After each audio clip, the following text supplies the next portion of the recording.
Hello, I'm Stephen. This is the Bureau of Lost Culture. And today we're going to be hearing about a very particular lost culture. In the heart of London's Bloomsbury, the scent of ageing paper swirls around a basement floor. Behind a scruffy turquoise door, the world lies folded into drawers. Here are maps that survived wars, regimes and revolutions, not because they were valued, but because they were forgotten. Some were reused when paper was scarce. A map of Cuba mounted on the reverse of a Second World War map of Berlin. The roads of one ruined city shining faintly through another place entirely. A haunting map of Hiroshima printed just weeks before its destruction.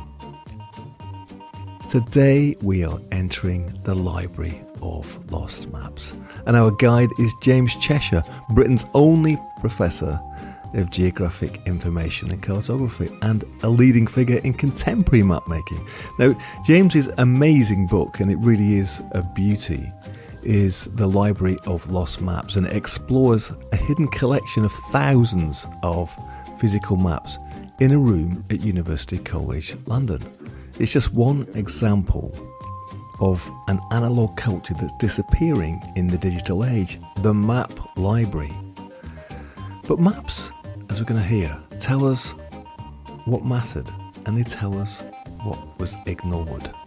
They tell us how ideology, hope, catastrophe have been drawn onto paper. They tell us how power wanted the world to look, and they reveal the hidden patterns in everyday life. So, when these map libraries disappear, it's not just paper that's vanishing, it's cultural memory. So, if you're ready for this journey, let's set out. James, welcome to the Bureau of Lost Culture. Great, thanks for having me. Take us back to that first moment of discovery of the UCL, University College London Map Library.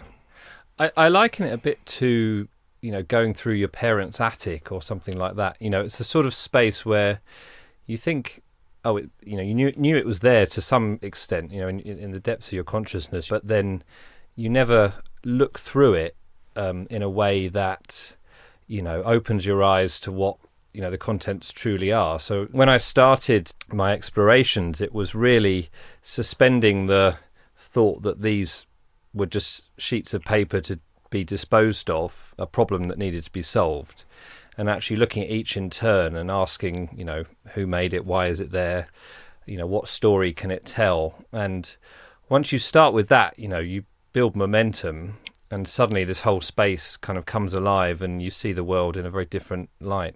We were just talking earlier, as I confessed to you, that I've got a sort of guilty pleasure, which is I've always loved maps. I love looking at maps, and there's something deeply cultural about a map, isn't there? And I wasn't aware that there was even such thing as a map library. The room that you discovered, the room that you reinvestigated, let's put it that way, at UCL, is that typical? Is there many map libraries around the world? So it was extremely typical. So the heyday of these spaces was probably 1960s, 70s into the 80s. And any geography department, worth its salt, any planning department, even government department would have had a cupboard, a room, a library full of maps, because of course they were the point of reference that you needed to consult if you were making any kind of decisions. So I should say it's not just true in the UK, North America, anywhere across Europe, these things are all the same. And the story is the same as well, which is come the kind of 90s, use of digital mapping became much more prevalent. And so the idea that you would consult a paper map to help you navigate somewhere became redundant, or even to get the latest data about something. And so the spaces became repurposed sometimes. If they were large, people might have stuck some computers in there to use them. But then the guardians of these places were the map librarians. And as they retired, their jobs were never replaced. And no one kind of got their insight into what was in the spaces. So they would retire, a few years would pass, and someone would walk in and go, why are we keeping all this stuff? It's redundant technology. We could use this space for a teaching room, for offices. That's the kind of decision-making process largely that went into their disposal. So in the UK, we've gone from tens of these things within universities to, maybe 5 that are still actively used. In terms of the librarians sort of preserve this kind of cultural memory, right? But the memory itself is within the person. The person themselves has got an internal map, if you like, of the library. And what's significant, like a lot of things, when that person retires or, the job's taken away or whatever, it's that map of the place and the contents also disappear, right? The profile of a lot of map librarians is very similar, which is they would spend their entire career, so they might have joined in the 60s, and then they would have retired in the late 90s, early 2000s, and they would have spent their entire career in a map library. And so all the shortcuts they developed in their cataloguing system, all the kind of knowledge that they accumulated of what maps were popular, what maps weren't popular, and so on, that disappeared with them. But there's also another kind of intriguing aspect here, which is many of the map librarians who staffed these spaces, they saw their roles as kind of storing the maps, filing them, looking after them, but not necessarily critically interrogating them or engaging with them.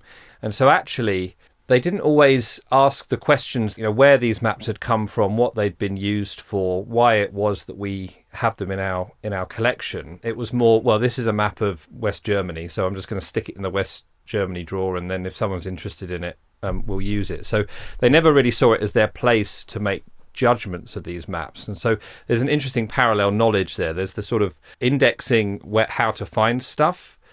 There's stories about academics showing up with maps and handing them over, but then actually there's still quite a lot of investigation that needs to happen in terms of understanding why that academic in the first place may have showed up at the door with a handful of maps of the Soviet Union or something like that. For you, this is much more than an archive then. It's like a time machine in some respects, right? These are pictures of different places and countries, some of them not even real. Just in terms of that UCL library, so how many maps are we talking about, that are still there, or still there at the moment anyway? I wouldn't be surprised if it topped 100,000. We've got 700 plus atlases, over 200 wall charts, these big charts that you pull down and use in classrooms. There's a whole space, cupboard that I haven't explored yet, which is full of old Admiralty charts, and then there's other, across the institution there are other corners where maps have accumulated. So the way to frame all this is moving past seeing them as objects that could be used purely for navigation or purely as kind of representations of the contemporary world, because that's not what they are.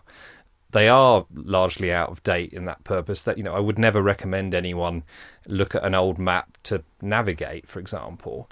The justification for preserving and keeping them is all this other value that we can lay on the top of them now about representing a specific location, but also at a specific period of time. And that's really important if we're to kind of make a case for why these things are so worth keeping. Maps pretend, or we think about them on surface as being factual, but you suggest that they're emotional, political, even moral objects, right? The metaphors in some ways, not mirrors.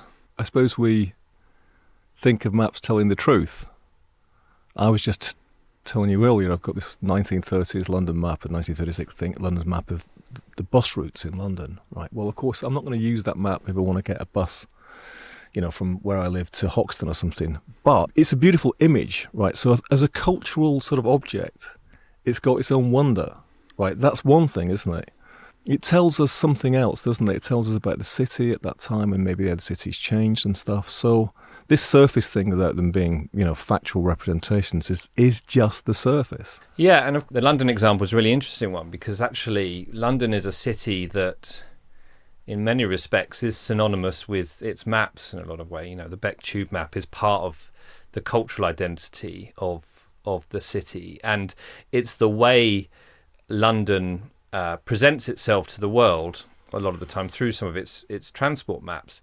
And if you look at them over time, and you look at the maps that were designed for tourists to use, the image of the city changes. You know, the maps of the 60s, you know, it's all about the swinging 60s, you know, and the illustrators they use to decorate the maps and all that kind of stuff, that's a very different impression of the city to, you know, one that might have existed in the 1930s or one that existed in the 1980s or 90s. And so it's really fascinating to look at the stuff around the edges.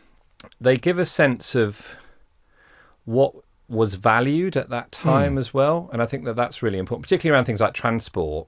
You know, bus routes tell you a lot about the city, you know, where people want to go to, where they want to go from, gaps in provision.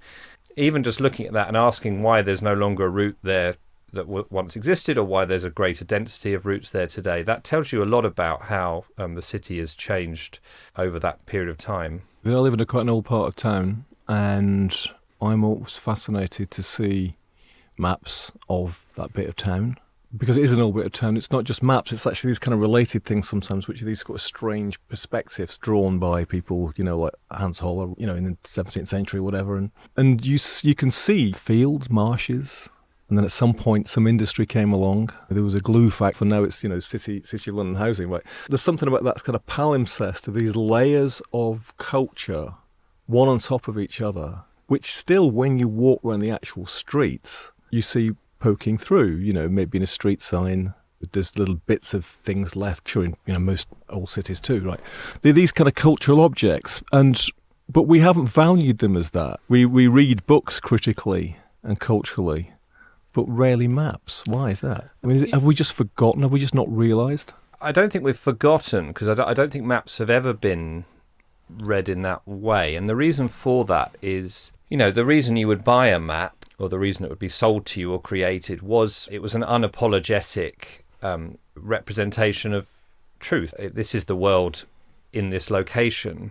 It was actually only really between the 80s and now that people started to question the kind of power dynamics of the map maker and why the map labelled something areas and not others, and who's represented by it versus who isn't, and all those kinds of questions come into it. You know, that's taken hold, I think, within people, the nerds that enjoy looking at maps and studying them from a sort of historical perspective, and even making contemporary maps. You know, you think about these challenges, but I think in our education systems and things, we don't really categorize maps in the same way as we would a work of literature or a work of art. And even things like knowing who the cartographers were that created the map, and what other maps they'd created and why they might have done it and who was paying them and all that kind of stuff. We don't really think to ask those kinds of questions.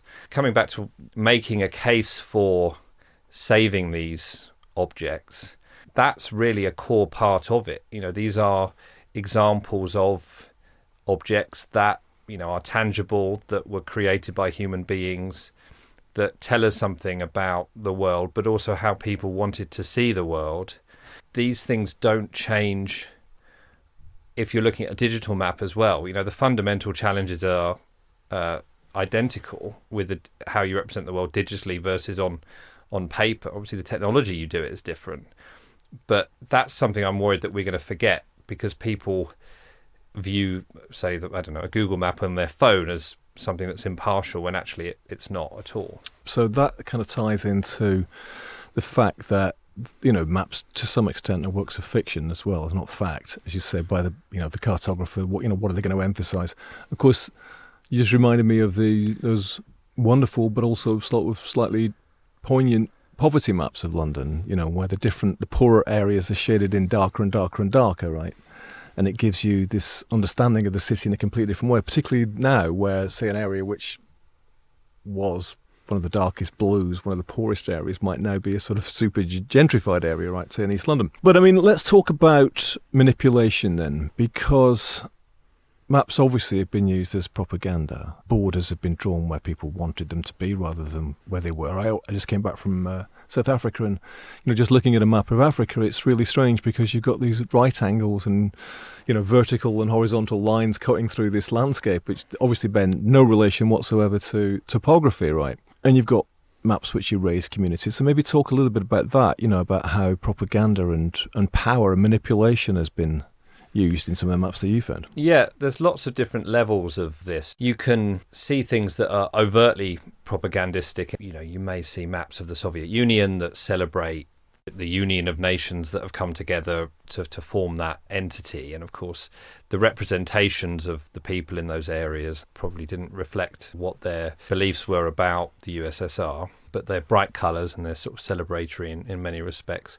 And then you have the maps that are a bit more subtle in the way that they are communicating, aspirations of a nation state. So the first atlas that was created to evoke a sense of nationality and nationhood was this Atlas of Finland.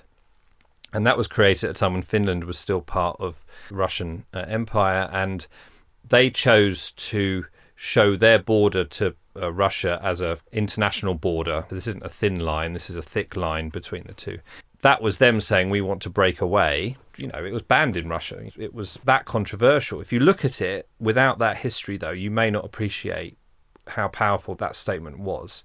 That's the Finns basically saying, look, this is us. This is our country. We're not part of this bigger empire. So it's a kind of statement of nationhood. Exactly. And that was a thing. National atlases were fascinating for that because you mentioned Africa. On the continent of Africa, particularly after the Second World War, lots of countries were gaining their independence from the British Empire and so on.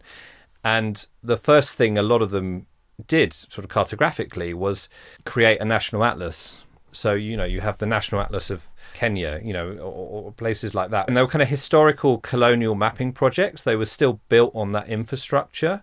But if you were a nation, you needed a national atlas. And, even in Europe after the Second World War, lots of countries decided that they needed national atlases. And indeed, post the breakup of the Soviet Union, the same thing happened. So this idea that to have a nation you needed an atlas is an incredibly powerful one.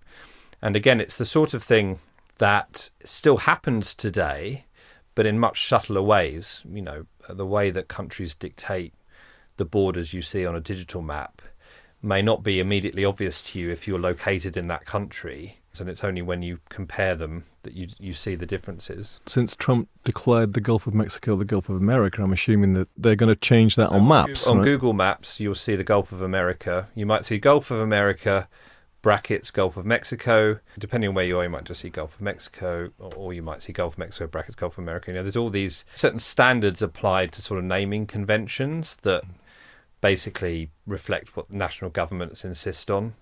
Within that entity. But if you fly to India, you have to declare on a customs form that you've got the correct maps. And indeed, the students I teach in my cartography class, it's a real issue for them, because if they're from China and they take back work that has the incorrect borders on it as per the Chinese government, or they're from India and it has the incorrect borders on it as per the Indian government and so on, they could get in a lot of trouble for it. So they have to negotiate that as well. Yeah. So it'd be interesting to see, how the border between Russia and Ukraine is going to be drawn in future times. And even how that's represented. So one of my most memorable classes was a week or two after Russia's invasion of Ukraine in 2022. And in that classroom, we had students who had connections to Ukraine, connections to Russia, connections to Poland, and so on.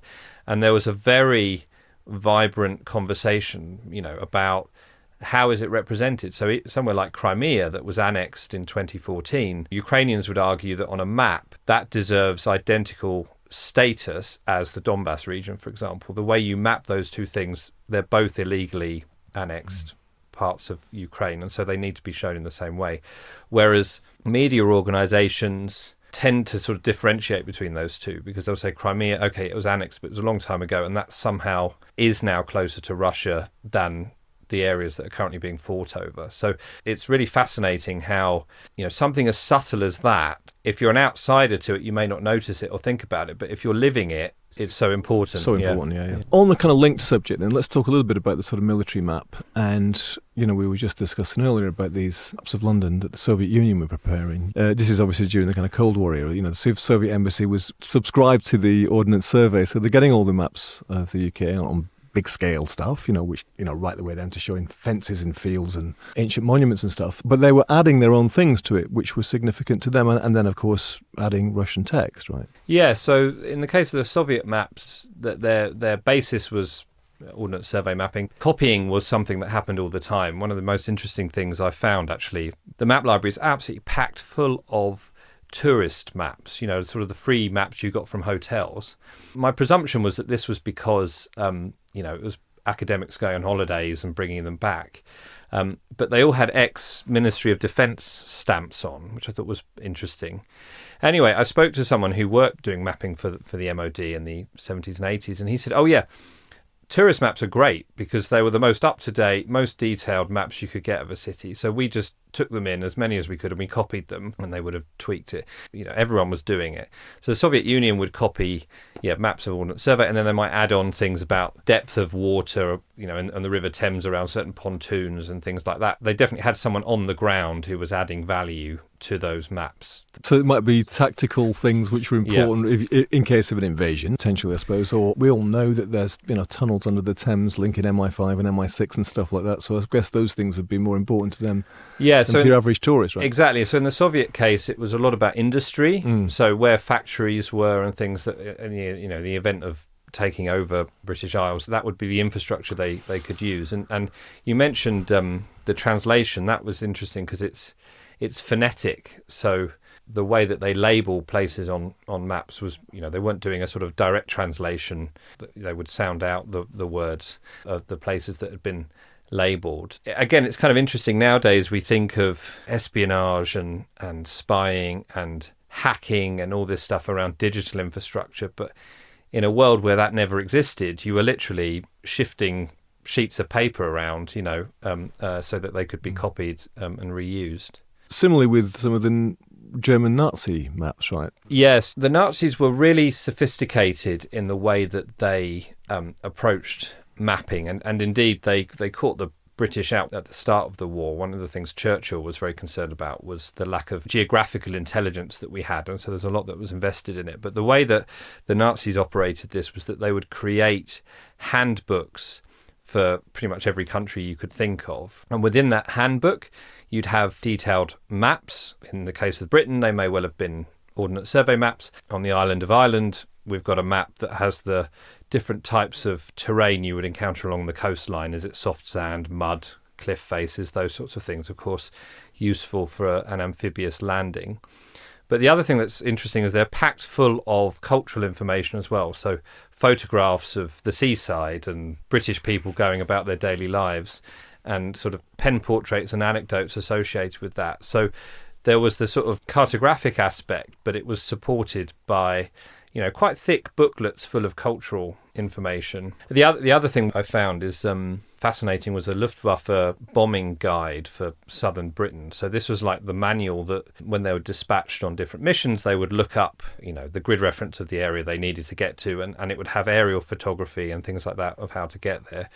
But what's extraordinary about these is they have pilot's eye views of the approaching coastline. So they would take aerial photographs.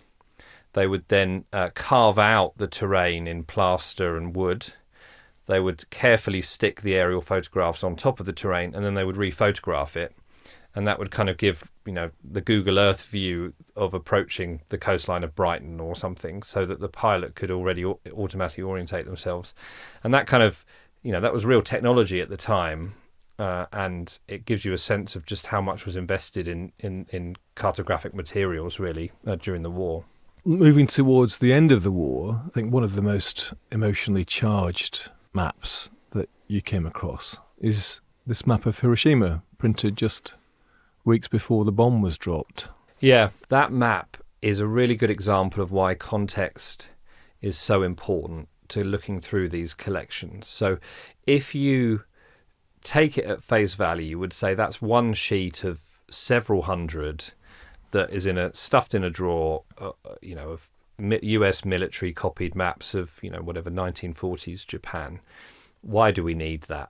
What I thought was so profound about that map is there's, the grid lines are on it, and the bridge that was targeted, the intended target of the nuclear bomb, is precisely at the intersection of where these grid lines are. There was a clear military intelligence reason for the targeting, but it was a convenient grid reference as well, and your eye was drawn towards it. It also just so happened that I had a visit to Japan. We went to Hiroshima, and so it helped add that sort of extra layer of meaning to what I was looking at on the map. And the danger of maps is always that they are abstract. They're sort of sanitizations of the world. The trick is to be able to sort of see them as that, but also try and imagine what life is like on the ground that they are representing. And, Yeah, because that represented that city pretty much up to the moment of the bomb, and suddenly in that moment, that city was completely changed. And if you'd drawn a map had been made of the city after the bomb had dropped, it would be this radically different picture, right? So there's something very poignant about that. Yeah, there is, because it was a map or geographical intelligence that led to the destruction of that city. It was all coordinates and that kind of technology that targeted the bomb. It was also a map that the survivors reached for to recreate what was lost, to ensure that the memory lived on. That's the thing about maps, coming back to how we interrogate them as cultural objects, as something more powerful than something purely technocratic. They can really perform these dual purposes. Yes, the map is a simplification, it's an abstraction, it's something that has a certain power to it that can be used in profoundly negative ways, and yet we still reach for them because they encode the world that we live in such a way that they help us remember it, and that's really important too. To give a very contemporary example, I'm guessing that's what's going to be true of Gaza, isn't it? Gaza was mapped before what's happened in the last sort of 3 years, and now the terrain's completely different. It's vanished, isn't it? Whatever your perspective on what's happened is, there is something extraordinary about that, isn't there? Because we're already hearing about various plans about what's going to happen to Gaza now. They're radically different than it was. So the maps of the place most recently are going to then become these loaded documents. They are, and I think what's fascinating about the last few years, and this is true actually in Ukraine as well, is the availability of information has meant that there's this sort of tremendous community of, it's called the open source intelligence. If you think back to, the heyday of the map library, and we've got kind of a drawer of maps of the Middle East, those maps would have been official documents created by the government, basically. And so they would have, what was included, what was excluded, all that kind of stuff would have been representative of the official state-sanctioned view of the state that was making the map. Today, because we have so much access to satellite imagery, for example, the narrative can be driven by these open source intelligence folk who actually can fact check, can validate, can record life on the ground from satellite imagery and other things like that. And so coming back to sort of encoding what the world was like before, its complete levelling by the Israeli military, and then what life is like after, the steps on the way are all now captured. And I think there's an interesting point about 100 years from now. That's what I was thinking. Is that information being retained digitally somewhere, or does it get lost? Is it ephemeral? Right, because a Google map is continually changing, isn't it? Right, maybe it is being kind of archived and screenshot. It's right? not being. There's no official. British Library and other places have got digital curators, but just on that archiving point, I think the other thing that's really fascinating is, with paper maps, there's often some record of process. You get a sense of iteration where things have changed. With digital mapping, if I'm making a map this afternoon, I'll just be overwriting stuff digitally. You won't really be able to interrogate what my thought processes were around what I include versus what I don't include and all that kind of stuff in the way that you might have done were a paper record in existence of that map's production. Benjamin Netanyahu's got on his wall behind him in his office a map of Greater Israel, as he calls it, which is, so it's a completely different perspective on, what somebody who's a Gazan citizen would regard to that part of the world. Without those paper maps, in 100 years' time, will the significance of what happened still be as evident? if the map has been redrawn in some way, which we don't actually know it as it is at the moment, some of that kind of cultural significance will be lost. Presumably that's happened through time.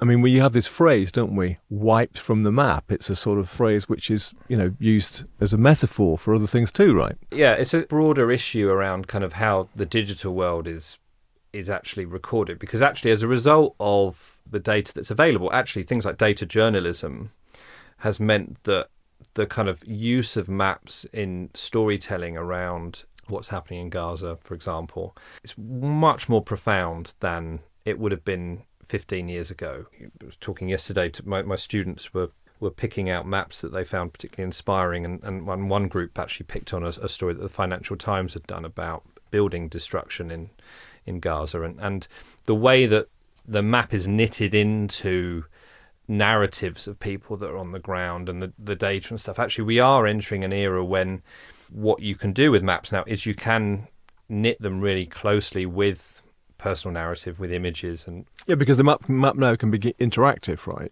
Yes, exactly. Yeah. And evolve. That's the other thing. I mean, remember that paper maps were a lot of work and hugely expensive to produce, and so you'd be waiting years for certain iterations to happen, or the best you could hope for is an overprinting of something. That is something that's, I think, a really positive development in the way that maps and map making are going. Well, not all the stories that you tell are as bleak as Hiroshima and Gaza anyway, right? I mean, these maps of the ocean floor, for instance, these maps of the moon, I mean, these are sort of wonderful, not speculative maybe, but they're sort of hopeful things somehow, aren't they? Because these other worlds almost, I mean, a lot of the depths of the ocean floor are still mysterious to us, And the moon, we've mapped the moon, kind of, right? Yeah, well, we know more about the moon than the ocean floor in terms of the detailed maps that we have. And I end the book on the ocean floor maps, partly because there is something incredibly optimistic about them. Even their colours are optimistic, these rich blues. But partly they are a culmination of, the history of cartography up to the moment. And so we're talking about 1970s, really, where you have these developments in military mapping that at the bleakest moments of history, where people try to solve problems like, how do you create a map that attracts the attention of a policymaker or a politician? The stuff they learn doing that then gets passed on into, well, let's apply that to maps of the ocean floor and make them really as engaging to the general public as possible, beyond scientific kind of purely kind of dry scientific representations. Previously we talked about sort of maps and imagination. The ocean floor maps, were largely imagination, really, from particularly Marie Tharp, who drew them. She only had a few lines of data spanning an entire ocean. She had rules about how she might do it, but ultimately she filled it all in from her mind, really, in the way that she was able to extrapolate the information. Here is a sidebar about Marie Tharp. Marie Tharp wasn't a shipboard explorer in the heroic mould, nor even a deep-sea diver. She was a cartographer. She was born in 1920 and trained in geology and mathematics at a time when women were largely excluded from fieldwork in the geosciences. But in the late 40s, she began working at Columbia University's Geological Observatory with a geologist, Bruce Hizen, who was gathering data from research cruises across the Atlantic, and Marie was analysing it and plotting it. And the raw material she worked with was depth measurements obtained by sonar, so ships would send sound pulses down to the seabed and measure the time it took for them to return, and that was how they produced profiles of ocean depth. And individually these things on a graph looked like jagged lines, but Marie's insight was to assemble thousands of them into continuous maps. And in the early 50s, while plotting this data, she identified a long, continuous rift valley, a vast geological feature stretching for thousands of miles. And at the time, the prevailing geological theories assumed that the continents were static. But Marie Tharp's map suggested that the ocean floor was splitting apart. And initially, her interpretation was resisted even by Hizen, who reportedly dismissed the idea as girl talk. But as more data accumulated, the Rift Valley's continuity became undeniable, and the implication was profound. The seafloor was not static, it was tectonically active. And throughout the 50s and 60s, she continued analysing data from across the world's oceans, and the culmination of her work was the 1977 World Ocean Floor Map.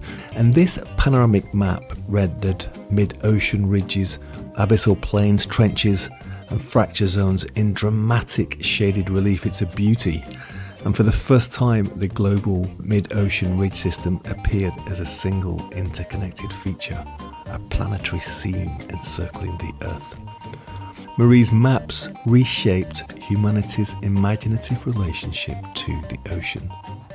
Before then, the deep ocean floor was often pictured as a featureless abyss. Her maps revealed it as mountainous, riven, volcanic. Marie Tharp made the invisible visible, and in so doing, she redrew the planet. What I really like about Tharp is she was committed to public communication of science. And so actually the maps she was working on that were being published with National Geographic and Fortune magazine and Life and all these guys, as they were being published, scientists were seeing those maps for the first time, as millions of people in America were. And that created a very powerful moment, I think, and it was related to things like the space race and all the clamouring for scientific advancement and achievement and things that were happening in the 60s in particular. If you imagine a map of the ocean floor today, even if you Google a map, show me a map of the ocean floor, there's a good chance you'll be thinking of something that Tharp created. It's an amazing example of how maps can really evoke something and help inform something that we didn't really know about and inspire, scientific theories, but also the public imagination. In terms of imagination and speculation, there's something extraordinary about the kind of history of map making in terms of like the nautical adventures, people out at sea discovering new land. So those early maps, where it's speculative, isn't it, about what's out there, the classic Here Be Dragons out west somewhere, or the first glimmerings that there might be an island out there somewhere. That island actually might turn out to be a continent. But it's amazing because they were drawing these, detailed coastlines, crude by our standards and, by sort of topographical accuracy by these days, but they're sort of approximately right. And that whole process of these people out there seeing the landscape, because there is that phrase, isn't there? The map is not the territory. There's something very different about a map and the landscape. It's a wonderful thing that people back in the 15th, 16th, 17th century were able to do this at all, Yeah, I mean, that's a question I often get asked by students. How did they map a coastline when they didn't have satellite imagery? The idea that someone is sat on a moving boat and somehow sketching in a coastline. So how do you map something that's never been mapped before? It's a really interesting question to me. Where we're sat now, we're on the site of a place that probably helped change the history of mapping forever, because we've got the John Snow pump just outside, So, and for listeners who don't know, John Snow was a physician who used a map to work out how cholera was affecting the city, right? So what's so interesting about his story is that, and it evokes, what happened in COVID. He was a surgeon, and at the time, surgeons were treated with real suspicion because there'd been scandals around digging up graves, basically, and using the bodies for medical autopsies. It was a kind of slightly grim period of 1840s and early 1850s Victorian Britain. So that's relevant because the way he gathered data was by knocking on people's doors and asking how many people had died of cholera. So you've got to have a bit of a nerve to start knocking on doors if you're a surgeon. And cholera, some thought, was a conspiracy to allow surgeons to get more bodies to be used for this thing. So, and then there's the question of, well, even how do I show on a map how many people have died from the disease? And why would I make a map in the first place of this when it's something that many people were arguing was an act of God? Or airborne, even. Exactly. Right. So even understanding and getting him to a point where he's started to make maps of something invisible, effectively, those sorts of things are pretty profound questions. And how they were received is interesting as well. I mean, in Snow's case, actually, the map he made of Soho, of the area where we're currently sat. It wasn't the kind of slam dunk in the argument. It was 10 years after that another map helped convince the people that needed to be convinced that cholera was waterborne. And the reason that his map shows that the deaths are more concentrated around where there were communal water pumps. Right. Exactly. So there was in the case of Soho, there was a source of water, a particular pump. His hypothesis was that cholera was in the water, and he had identified this pump and where people were getting water from. There were more people dying. And he's got these great stories, we've not heard this phrase for a while, I guess, but things like contact tracing. He would do things like he established that there was a slightly unfortunate woman in Hampstead who died from cholera. So she was outside the kind of hotspot of where it was happening. He found out that she was paying for someone to get water from that specific pump in Soho and carting it up to her to drink.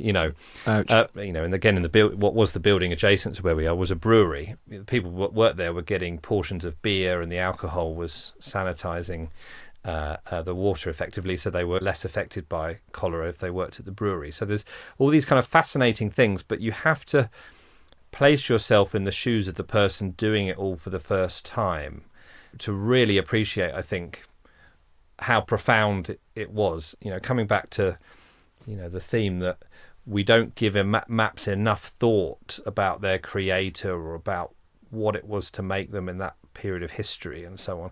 That's another really interesting example, because I think if there was a transition to a new type of art, the move to Impressionism or something like that, the characters involved in that would be interrogated in a way that culturally brings them alive. But we just don't do that kind of thing with maps and map making, I think. John Snow, that's a great example, isn't it? Particularly as we're actually sort of a few yards from the pump itself, right? And in terms of my own experience of coming to London and the map not being the territory, when you arrive in a city like this, it's huge and it's labyrinthine. And one of the ways that you find your way around it is, say, going from the place that you live to the place that you work and using the tube map. And the tube map's it's a diagram, really, isn't it? And one of the things that you find out as a newcomer to London is that it doesn't actually really represent the city. So you look at Covent Garden and Leicester Square tube stations on the map, there's a sort of an inch and a half between them, but in fact, on the surface, they're virtually next door. And there's something fascinating about that. First of all, the tube map is a great way to get around. It's a masterpiece of design. It's been copied around the world, isn't it? But then you had to take the leap into the territory. So the map was the clue rather than the thing itself.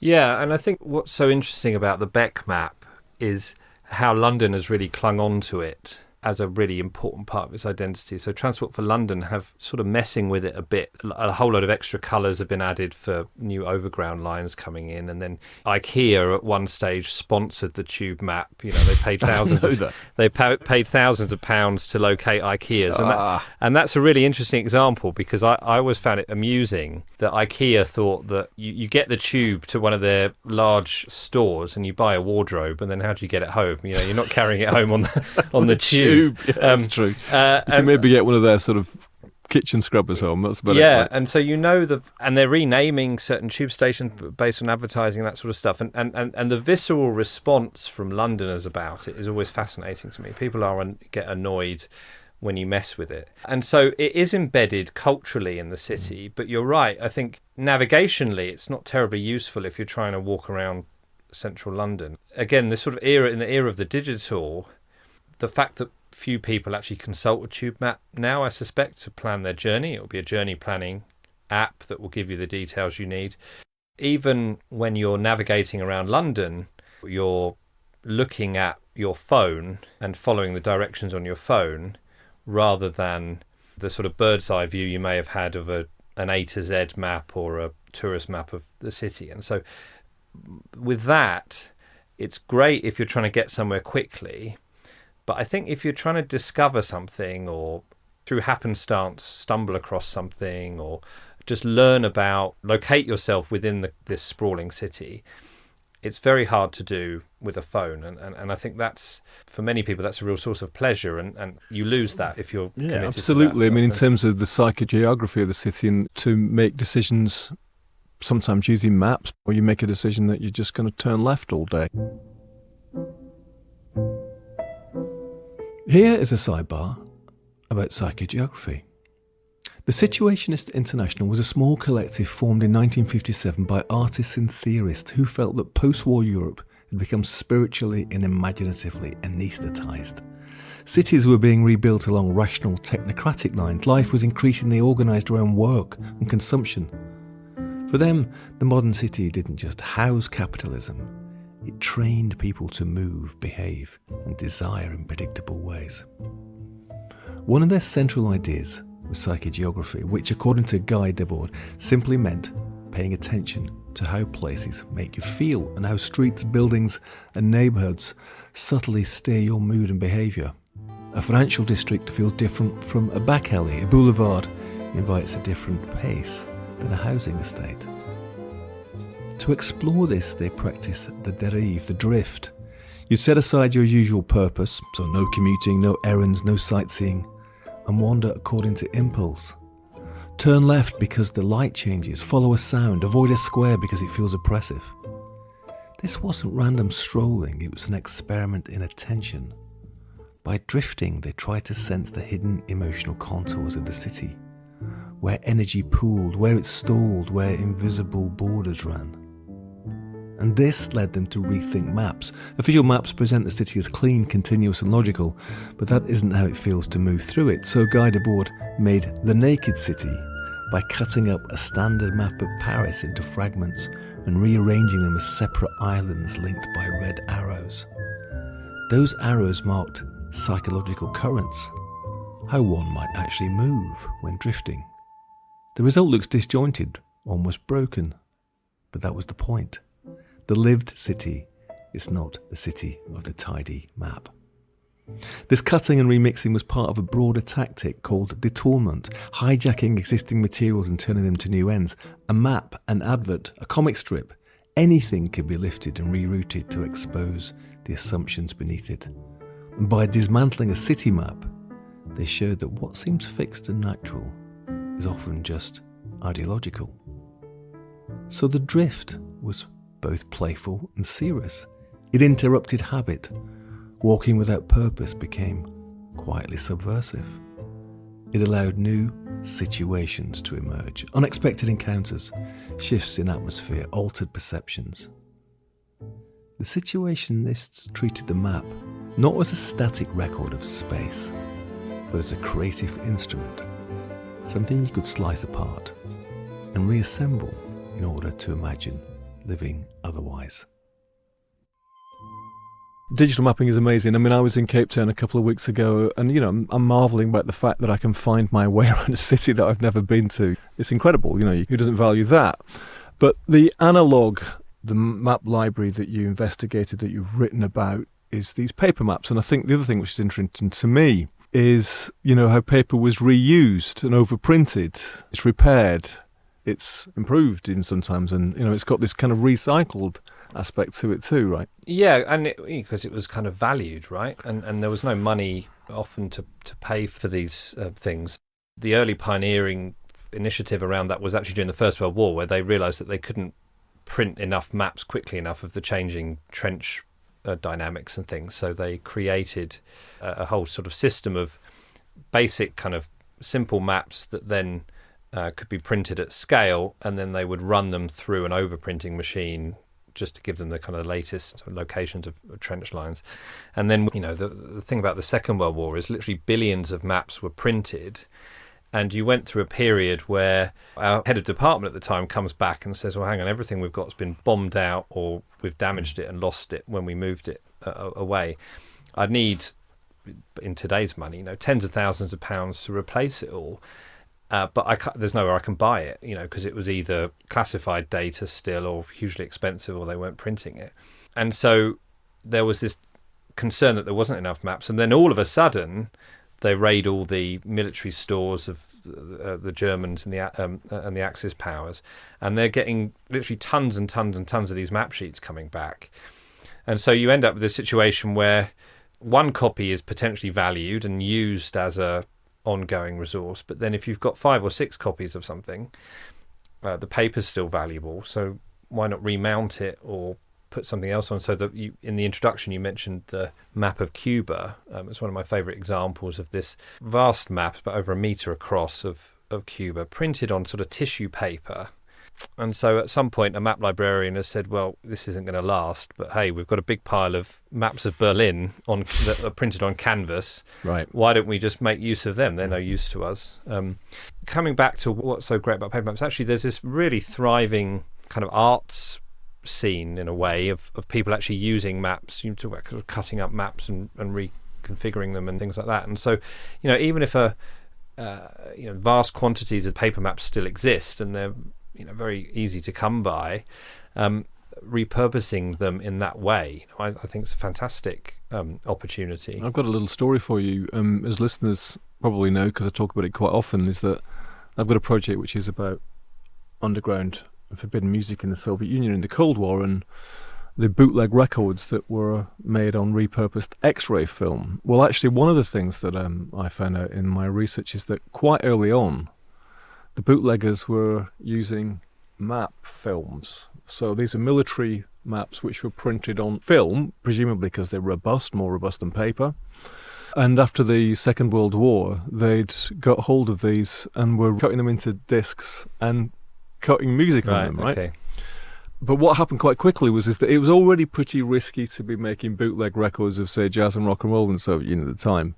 It was much more risky doing it on military maps. Right, okay. So they stopped quite quickly, I presume, because the authorities didn't like that idea at all. In my collection, I haven't got any, but I've seen one. They're rather beautiful things, as you can imagine. Yeah, it's fascinating. I mean, they would have been used for either reproduction, they would have put them on light tables to overlay them, or in fact, photographic film was used in the map production, and vinyl actually was used in the map printing process. So, and there would have been vast quantities of that would have been thrown away. So I'm sure it would have been quite easy to come by. But yeah, it's a great example.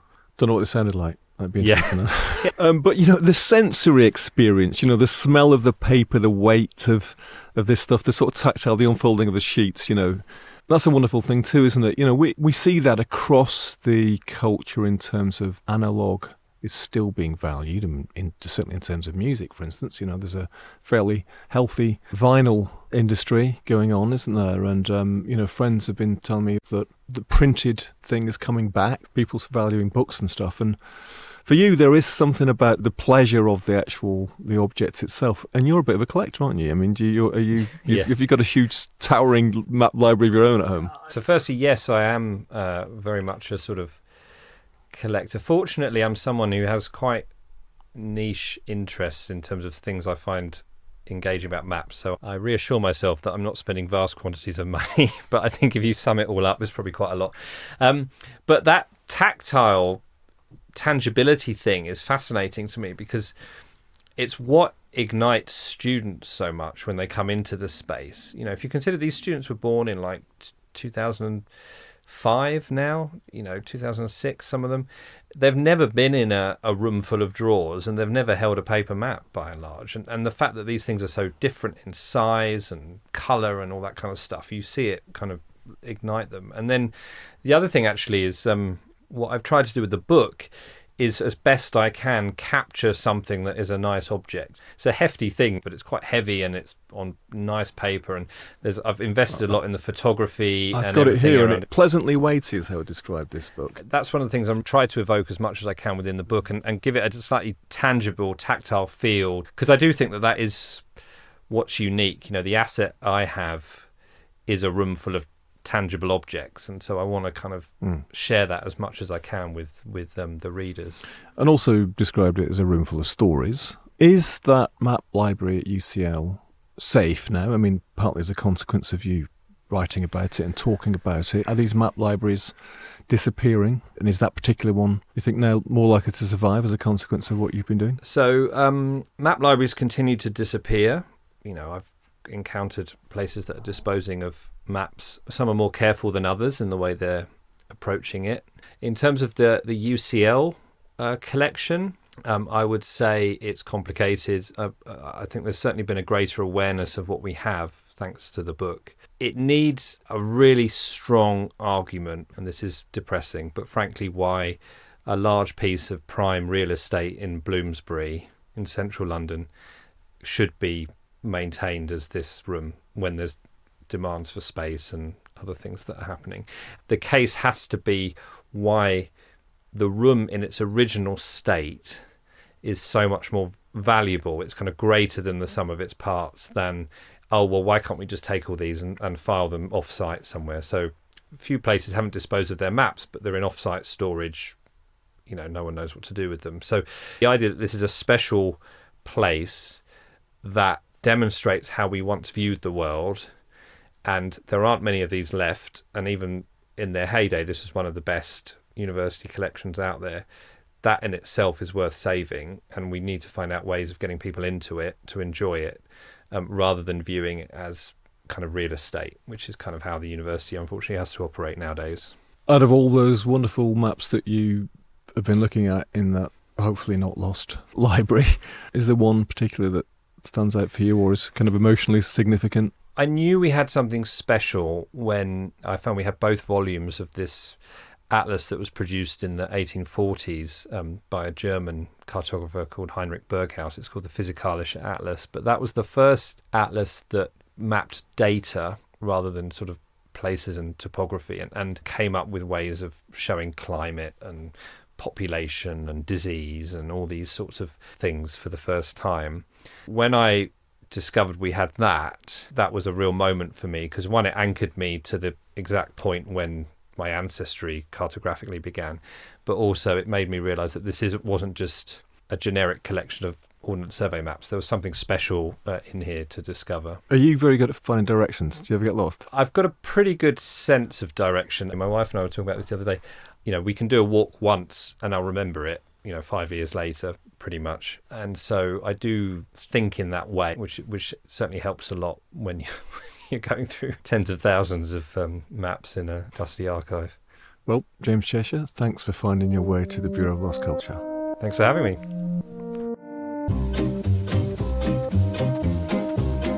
Thanks so much to James. I really hope that map library at UCL survives.